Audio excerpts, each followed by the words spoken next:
Hello, everyone. Dr. Vicky here from the Seeds of Transformation Healing Center in Wareham, Massachusetts. It's time for Taroscopes. Again, we're going to be doing the Taroscopes for the sign of Aries. That's Aries Sun, Aries Moon, Aries Rising.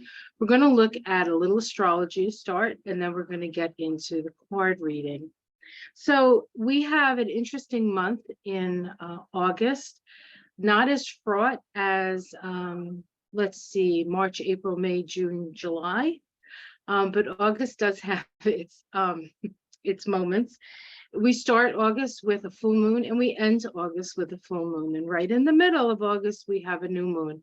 So let's talk about that. The first full moon is a full moon in the sign of Aquarius. Aquarius is a sign associated with groups. It's associated with friendships, organizations, people of like mind, and the sun with the moon in Aquarius, that means the sun is in Leo. And so for you, Aries, this is the axis of love with the sun in the 5th house and the moon in the 11th house.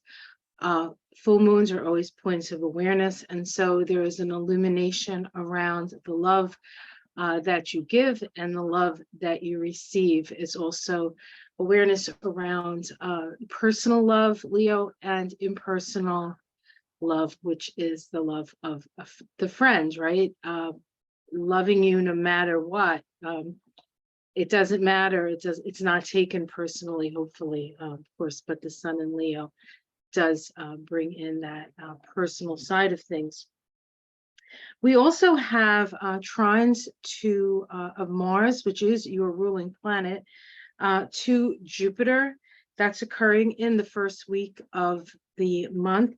And it is connected to the earth houses. So for the fire signs, the Mars-Jupiter trine is in earth houses. For you, we are looking at the 6th house and the 10th house. The 6th house, where Mars is sitting, is your house of service. It's really the most practical house. It's the rubber meets the road house. And then the 10th house is your house of career or public standing. And so if you apply yourself this month diligently, Mars in Virgo, discerningly, you will see an increase in your public profile. We also have Mercury make an opposition to Saturn. Last month, we had Mars make an opposition to Saturn. That was challenging for you as an Aries. But this month, and what we're seeing is, with all oppositions, there's an awareness. We're dealing with the 6th and the 12th house for Aries, and so we're looking at health and healing. Is there something that you need to be aware of around your health or a need for healing? This is all within the first week. So we have the full moon around love received and given, the activity of Mars and Jupiter helping to up your public standing, putting a lot of work into this could also be a lot of work put into your health. And so this is a good time to start a health regime for you, Aries, with Mars in that house of health. And people will notice. People will definitely notice. And then, of course, the opposition between Mercury and Saturn, which brings awareness of limitations. Where are your limitations? And again, this is 6th and 12th house. So is it a limitation of matter? Is it a limitation of your connection to spirit? What is it? And so you will be shown some sort of limitation. Now, week 2, we have Jupiter being quite active, making a square to the sun and a trine to Mercury. Let's talk about the square to the sun. It's a crisis in action square for you. It's in your 5th and 2nd house. You might start feeling a little bit lucky, and you might want to start pushing your luck. You're a little bit optimistic about this, so you do need to be careful that you don't overextend yourself financially at this time. We also have Mercury trine Jupiter. Now, Mercury and Jupiter are two planets that are associated with the mind. And so everybody's mind is very active. And for you, it's how can I apply myself and increase the coffers? So this is really a good time for you to not only take the action to build your financial ability, perhaps, but certainly think about it. It's important that you think about it. Week 3 in August is starts with a conjunction between the Sun and Venus. Now, this is the highlight of the Venus retrograde cycle. Venus went retrograde on July 22nd. Venus is in Leo for you. This is your 5th house of self-expression, your house of children, your house of luck. With Venus moving retrograde through that house, you can have some challenges with children, with luck. So you do need to, you may feel lucky, but you might not quite be lucky. It's almost as if this month for you is more about applying yourself practically to things than imagining that your ship is coming in, or that that big that miracle that you always imagined would happen will be bestowed upon you. A lot of times we're not always aware of the miracles that are bestowed on us. They don't quite look like the miracles we expect. So when we have Venus conjunct the Sun as the highlight of the Venus retrograde cycle, this is a time to look within. For you, it is about family. It is about children. It's about your creativity.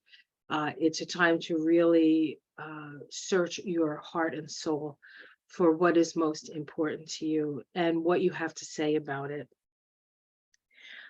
We also have the Sun make a square to Uranus this month. This is a crisis in action, and a crisis in action due to a sudden change, most likely. Again, for you, it's your 5th and 2nd house. Now, this could be, I guess it could be some sort of windfall. That's always possible. I wouldn't bet on it.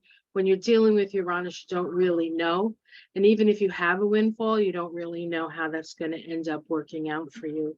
It can disrupt your life in ways that, while you think they may be good, they may not actually work to your benefit. Week 4 is a week when I have my notes here, so I'm just looking. There's some adjustments that need to be made after this shock that we have, and that occurs on the square to the Sun and Uranus occurs on the, oh dear, what day is it? Hold on a second, let me look here. Okay, where are we? Sun, Uranus, Sun, Uranus, Sun, Uranus.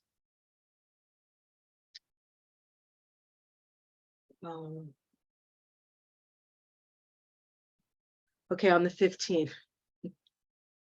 On the 15th.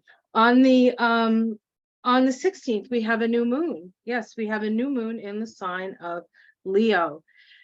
This is your house of children. And so after this shock that we have, we get to start a new cycle, a new relationship to our creativity, a new relationship to our progeny, a new relationship to how we put ourselves out there. How do we express ourselves? How do we create?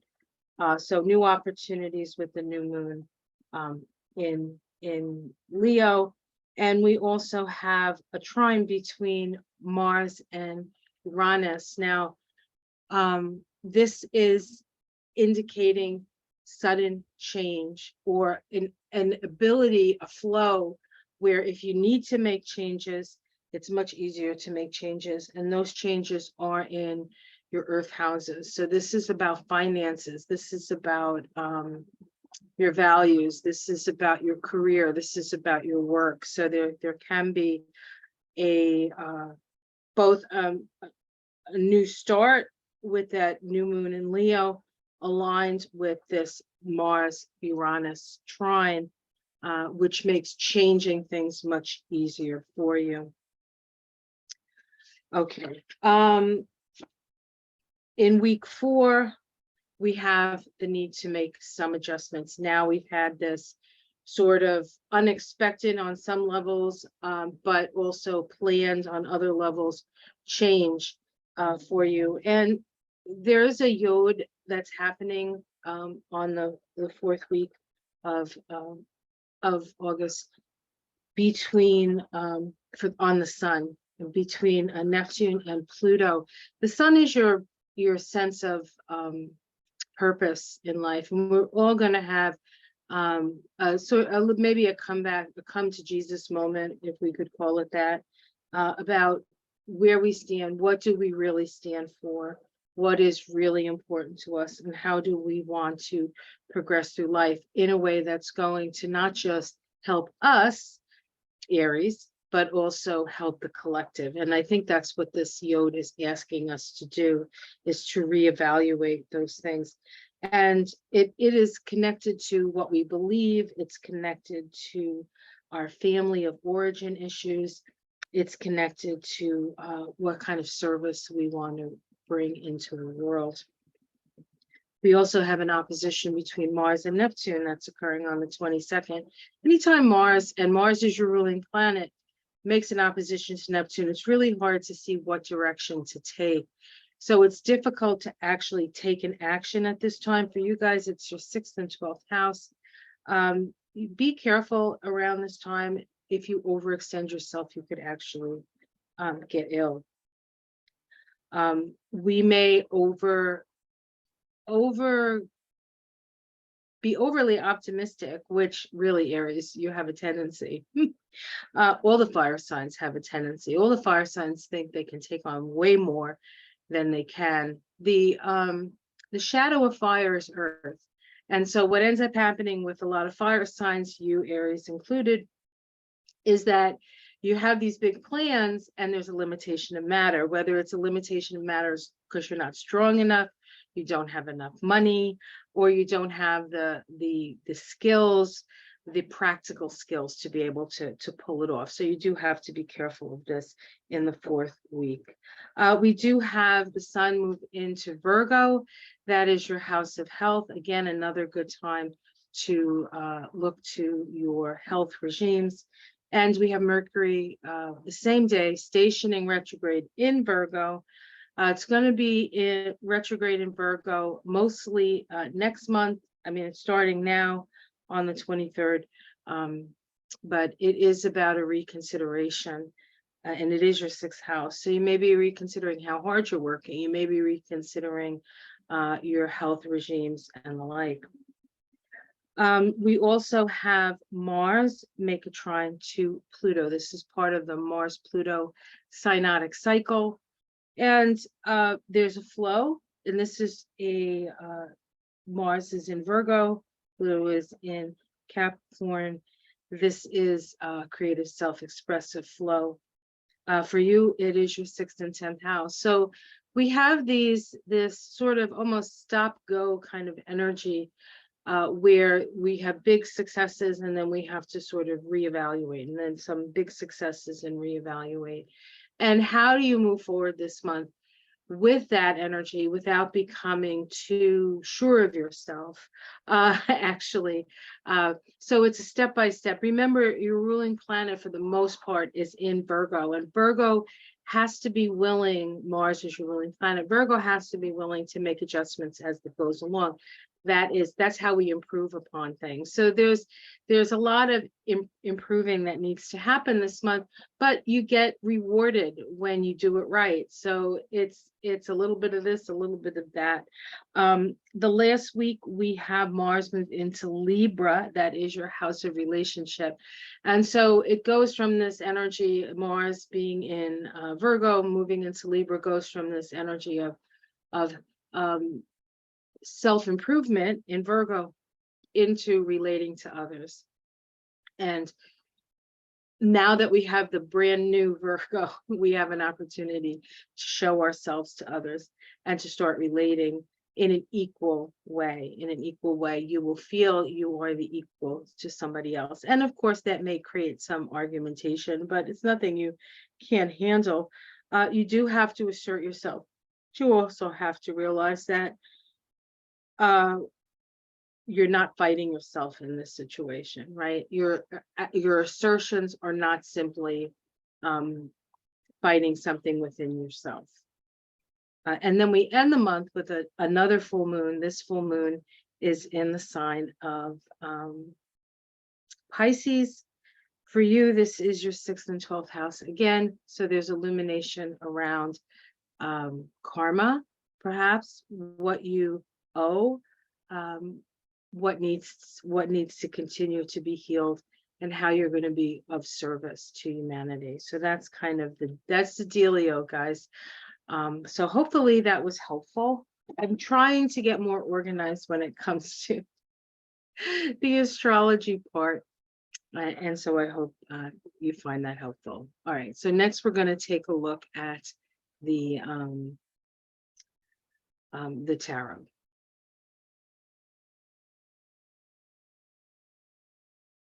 So before we get to the tarot reading, I want to pull an oracle card. And each month I pull an oracle card for all of the signs from the same deck.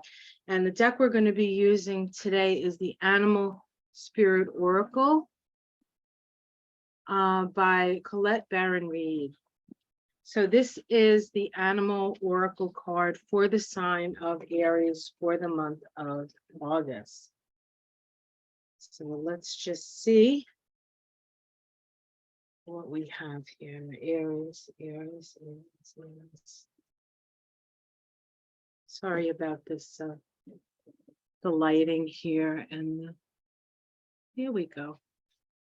There's so many different points of light here, coming from the window, coming from this direction, and it tends to blur things out. You know, the technical stuff is not my strong suit mostly. All right, Aries. Okay, what do we have here? Pig spirit. Oh, this is so cute. This is the cutest little pig. Look at this little pig. Pig spirit. It says, use your mind wisely. It's kind of said that in the astrology as well. So let's see what Colette has to say about this.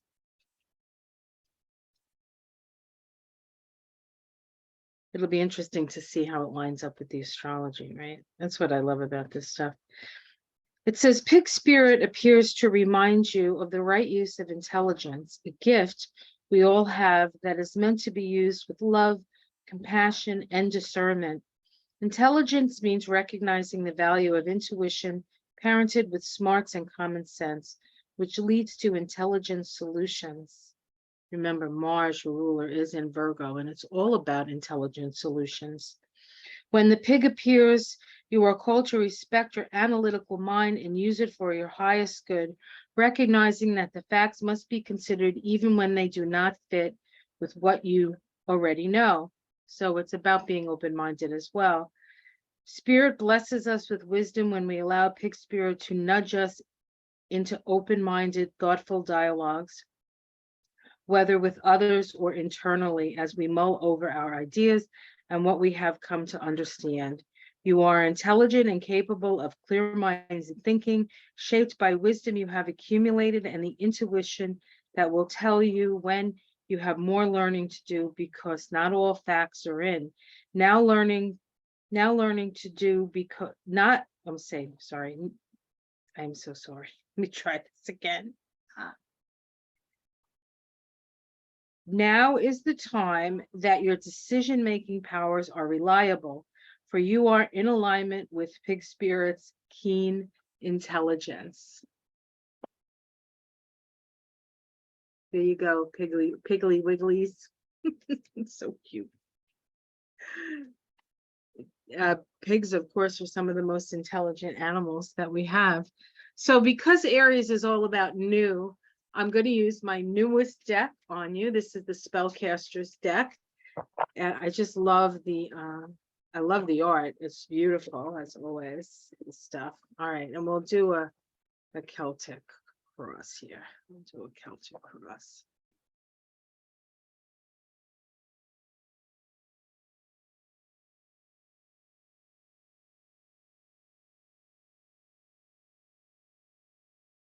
All right. Oops.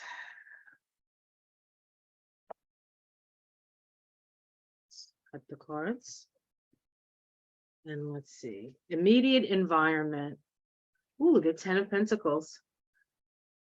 So this is a really nice place to start. The 10 of Pentacles is about home and family, what you value, what's important to you. Remember that we had a lot of Earth house activity with Aries, a lot of activity in the 6th house, which is an Earth house, the 10th house, which is an Earth house, and the 2nd house was an Earth house. So you're kind of set up, you're starting and you're looking and you're seeing what is around you, what are your resources, what are you standing upon. Let's see the challenge of that. The challenge is a 5 of Pentacles. This is fear of loss. This is feeling as if there's perhaps a fear that the rug can get pulled out from under you when it comes to your finances. So you're not feeling very, even though you have security and there are many beautiful things around you, you're not necessarily feeling all that secure when it comes to financial stuff. Let's see what's at the root of that. Change. So you feel the change is coming, the death card here. And so while you're kind of enjoying your environment and you see what you have around you, you know that change is happening and it's making you feel a little insecure. Let's look at the past. We have the 7 of Wands in the past. You've had to fight for what you have. You've had to protect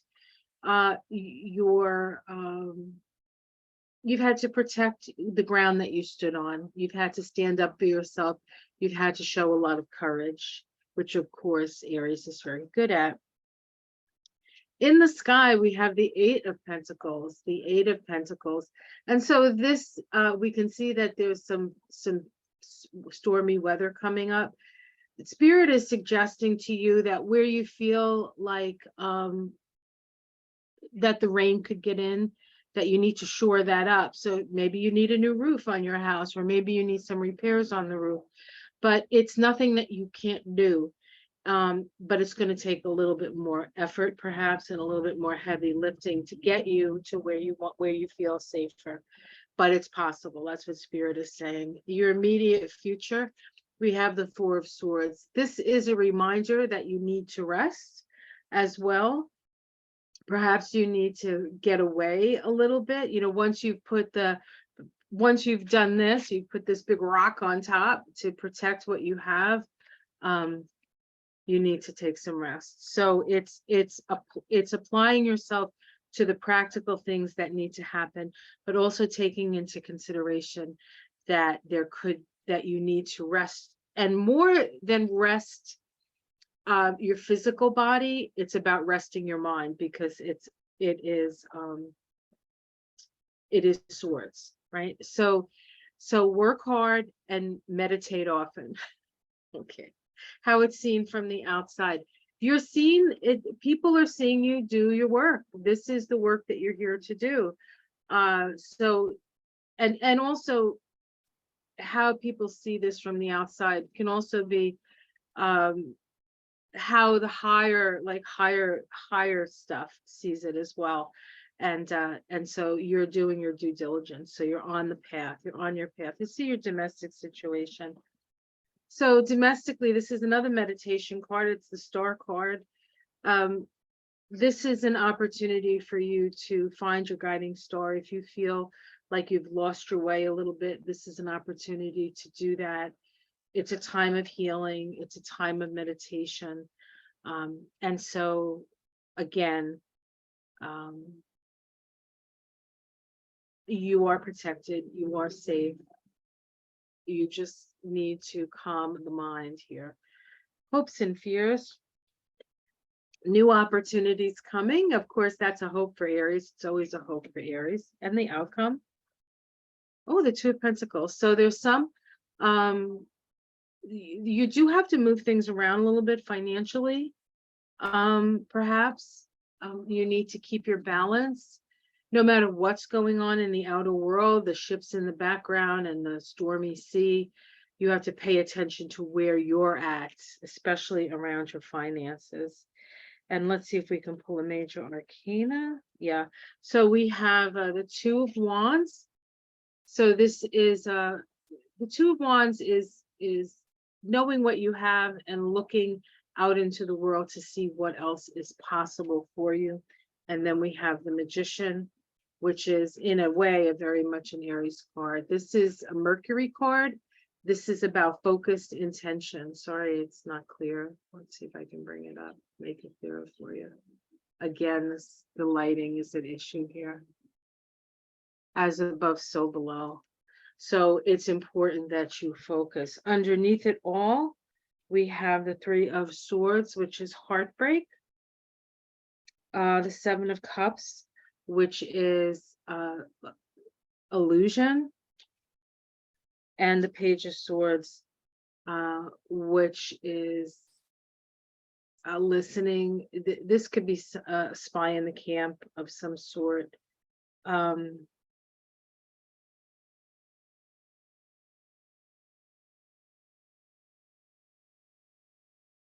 This could be the change that it's coming with the, oops, I dropped it on the floor. Excuse me. The change that you're feeling. The Death card there at the bottom of the deck. This could also be in previous times, perhaps you didn't make the best decisions when it came to love or when it came to making choices, or perhaps you picked up a sword that was a little too big and too heavy for you. But really, these cards are mostly speaking about just doing the practical things that are necessary, quieting the mind, allowing spirit to inform you with the meditation about what your next adventure is going to be, and then an ability to focus on that. So really the cards are quite nice, although I can understand why you're feeling a little bit at odds with things. The thing with Aries is they're not that security minded to start with. And when they find themselves in a situation where they're like, wow, look at all this earthly stuff that I actually have in my life, it can be a little, it's like, there's always this, like, I think with Aries, love-hate relationship with security, because security, of course, always feels good, I think, even for Aries. But then sometimes you can feel held back by it, because then you don't want to like go on the next adventure because you're afraid that what you've built may go away. So there's a little bit of that as well in these cards. But as the piggy says, depend on your intelligence, calm your mind, do your due diligence, and focus. And you guys are really good at focusing when it's something that you want. All right, guys, take care. Have a wonderful month. Like and subscribe if you would. If you'd like to become a patron, there is a link below. Patrons get this information faster usually, and then I do have some other things that you can see on Patreon that you can't see on YouTube. But a thumbs up, a like, and a share is always appreciated if you're not in the position to become a patron. So much love, everyone, and I'll see you again next month for the Taroscopes of September. Things are moving fast. All right, take care, everyone. Namaste.